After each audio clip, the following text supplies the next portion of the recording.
Going to split up into the tables where you will hear more about the different demonstration systems. So, HYDROUSA is an innovation action project. It's funded within the call Water in the Context of Circular Economy, and it's one of the 3 projects that was funded within that call, together with Next Gen and Project O. It started a few months ago, around 9 months ago, and we are a large number of partners and a big group. You can see here the team from the 2 meetings we have had during the kickoff meeting and the management meeting in Nice.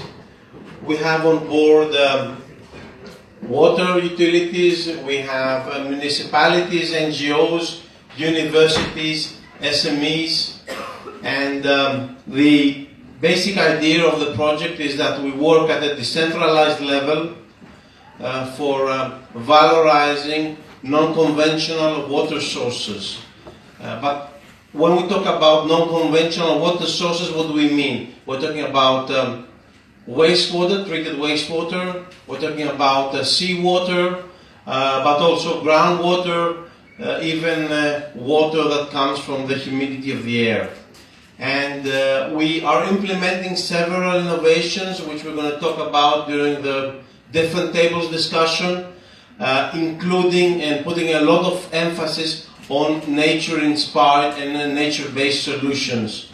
And we are applying these in order to bring water at a good state so that we can use it.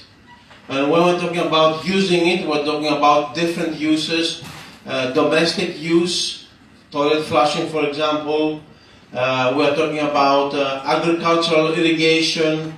We're talking about even trying to bring, in some cases, down to drinking water quality standards. But HYDROUSA is not only about valorizing water, but also producing other valuable products. It's about closing the circle so that we are able to grow using non-conventional water sources, crops, and diversifying agricultural production, even being able to produce superfoods or essential oils derived from the cultivation.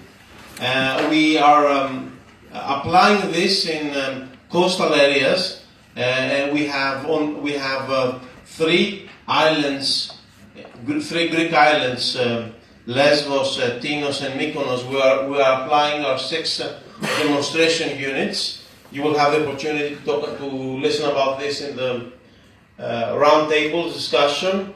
And we are also implementing smart systems in terms of agriculture use so that we are able to preserve water and to irrigate in a manner that actually does not waste the water that we have.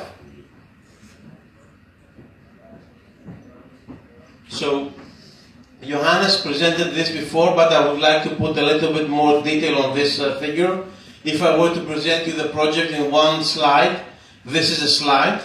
So we have wastewater cycles doing anaerobic processes and constructed wetlands, meaning plants, in order to depollute water, wastewater, and bring it into a state that has, will get rid of the contaminants, the organic content, the suspended solids, and we have a pathogen-free but nutrient-rich effluent that we are able to irrigate. Basically, not just irrigate, but fertigate, meaning that it's actually a liquid fertilizer that is fed into an agroforestry. And agroforestry is a system of diversified agricultural production where we have combination of trees, bushes, and seasonal crops. This is being actually implemented in the Lesbos Island. We also have cycles related to capturing rainwater and using it for different use, agricultural and domestic use, even using it in order to enrich the aquifer. So we actually store the water the rainwater and the stormwater during the rain season underground, and we use it during the dry season for irrigation. We also have a low-cost water desalination system using taking advantage of the sun in a solar still that we are evaporating and condensating at a much lower cost than conventional reverse osmosis systems in order to produce water, but at the same time salts that can be valorized.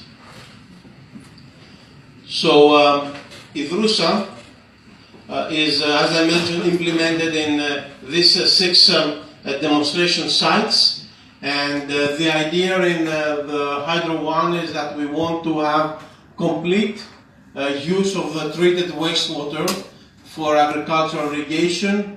We want to reclaim energy from wastewater that then we're able to fuel cars, taking advantage of the organic content of water, of wastewater. We want to recycle nutrients also. And we also want to reduce compost so that nothing goes wasted. And we do this at a local level within a small community of a population of 500 people, to serve 500 people. Then we have the sites in Mykonos where we're actually having one remote rainwater harvesting system where there is no roof available to valorize, to collect rainwater. So we are actually developing a subsurface system in order to collect water and irrigate. And the idea here is to produce high added value essential oils that could be then sold locally for the tourists. Then in Hydro 4 again is a rainwater harvesting with aquifer recharge system, again combining the water loops to produce lavender that will be used for essential oil production. Then we have in Tinos 2 systems that one is the desalination system that I talked to, and the other one is the implementation within a small touristic facility that is located off-grid, so they don't have any access to energy, and they are actually implementing closed water solutions for everything, for rainwater, for wastewater, and they are also using effectively the energy they are producing from photovoltaic panels. They are storing it and using it since they don't have access to the grid. So all these are solutions that we are implementing within HYDROUSA, and the approach is very close to the circular economy project focused on water. So we want to valorize all the different constituents of wastewater. We want to take advantage of the nutrients and implement ecosystems to actually purify wastewater. So we are taking a nature-based and nature-inspired approach on this. One important thing about HYDROUSA, since we are talking about local communities, the loops we are developing are completely decentralized. Here we're talking about small water-scarce communities, so we are able to work very effectively and create a local supply chain. And the positive thing about circular economy at a local level that we didn't really mention in the panel is that when you do this at a local level, the benefits remain for the local community.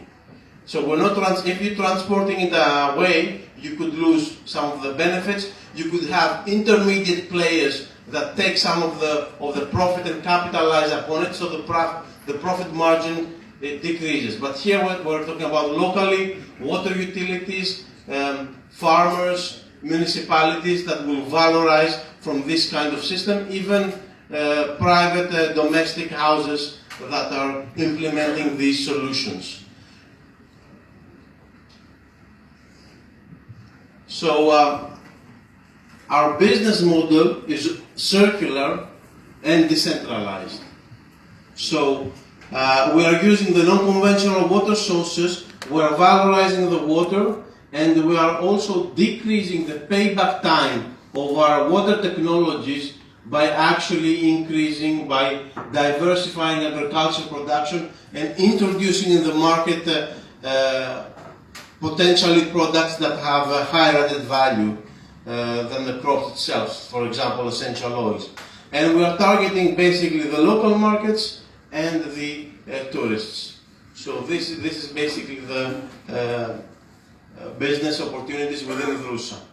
Apart from the demonstration sites, the 6 demonstration sites, we also have 25 replication sites in Europe, but also beyond Europe.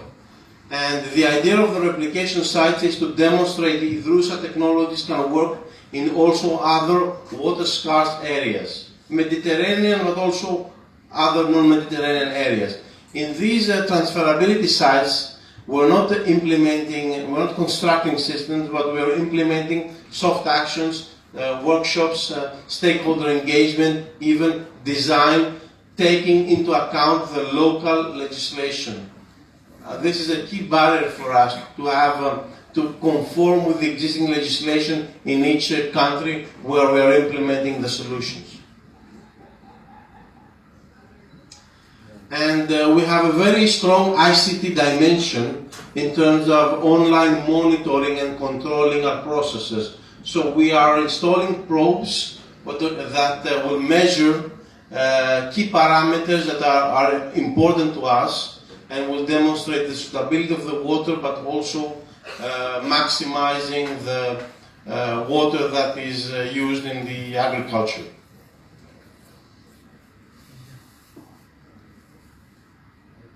This information is, of course, communicated to stakeholders via this online system that we will be implementing. Dissemination activities, we have within HYDROUSA a number of dissemination activities taking place. Only today the project is being disseminated in Ljubljana, as Johannes mentioned, and also at a conference in Cyprus. We have at the moment, thanks also to Dimitri's work, more than 80 different dissemination activities that have taken place in less than 9 months. You can visit our the website www.hydrousa.org, where you can find information. There is also a contact if you want to address things. And we are very active also in Twitter, Facebook, YouTube and LinkedIn. So we have a project page on this. On Twitter we have numerous followers that follow the news of our project.